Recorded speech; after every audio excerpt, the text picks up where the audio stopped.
Since we're up here now, we'll take a look at these mounds up at this end.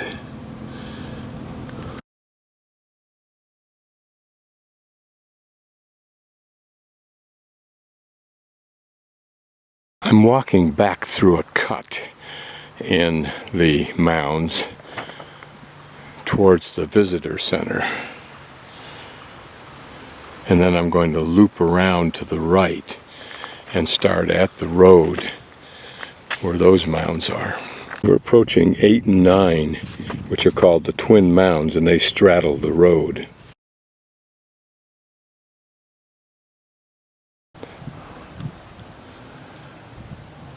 This little mound here I think is recently made. For what reason I have no clue, but it's not delineated on the map, nor is the interpretive sign any more visible or readable. Okay, we're at Twin Mounds and Parallel Walls, and this is a better diagram than the map that they have given me. Here it suggests that the two mounds, from those two mounds runs that parallel walls, and if that's the case, they're the two mounds, and the parallel walls must be running up at a slight oblique, if not dead on that road. So let's just walk around this mound here and see if we can see what they're talking about. It refers to limestone pavement in the first part of the parallel wall, so let's see if we can see that. So if you look at the map, it shows the two lines, one of them crossing the road, if you will. So as I bring it up, that should be in this direction here, so it should be somehow crossing about like this. We'll cross over the other side of the road and see. It seems to remain no visible evidence to the eye, my eye, that I can see. It's possible from the map view that that little road that crosses over would indicate where these two lines theoretically crossed over the road. But at this point I can see no evidence of anything. There's the road that passes into the area where the interpretive center is. It's by another side road. It goes in, it's about over there. So all along here, theoretically, I could see a line of mounds, but they're not clearly described here. Number 6 says it's the East Gateway. Number 6 is the East Gateway, but it doesn't appear to be a gateway at all. It appears to be located where the mound is, unless that's the gateway through there between two mounds that are very indistinct on this drawing. I'm going to assume that's the East Gate, so we'll walk through there. Whether that was the case in the time of the mounds or not, I don't know. Before I go through the gate, down here are a series of mounds, I believe, including the two we're going to pass between.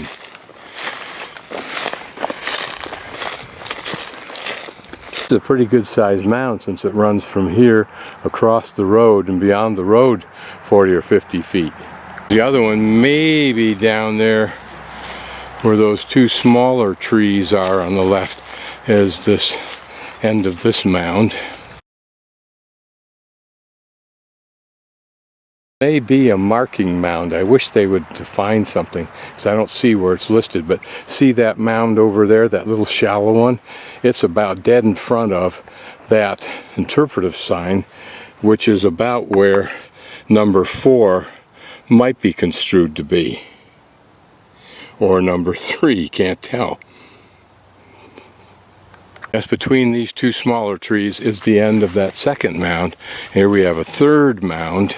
And here a road cuts through, and you can see that road right above the number 4, runs between 3 and 4.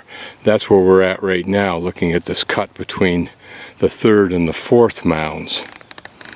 Again, the diagram is so bad that you can't really determine where the mounds are. Apparently all of these little sausage chunks of the brown are mounds. But again, at least in this area, they're indistinct. From the top to the bottom of this site is about 3/4 of a mile, so that means you've got 1.5 miles plus probably another half a mile at least of continuous mounds, a continuous perimeter of mounds. I think I figured out this poorly designed and designated place. This is marking site number 5. And the first one we looked at way over there near the entrance to the Twin Mounds is number 4. And there, to the left of the stop sign behind that brick entry post, right where those cars are going out, is marker number 3.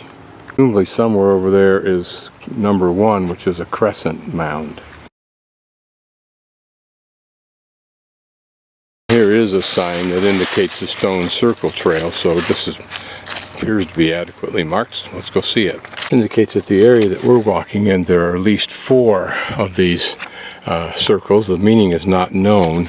They've been reconstructed for our benefit, and there were apparently several others elsewhere. This is apparently a reconstruction of a stone circle. Not like the one we have out west that's quite huge. It was a center point for totems from Native Americans. You can see that probably like other near bankrupt or in fact bankrupt states, they did something really good in the past and have done very little now. If you open up that Take One box, you're just going to get bit by a spider if you get your hands through the spider webs. And at this end of the visitor center is another marking stone, or mound rather, number 2. Interesting is all along here are mounds, like your regular line of sausages.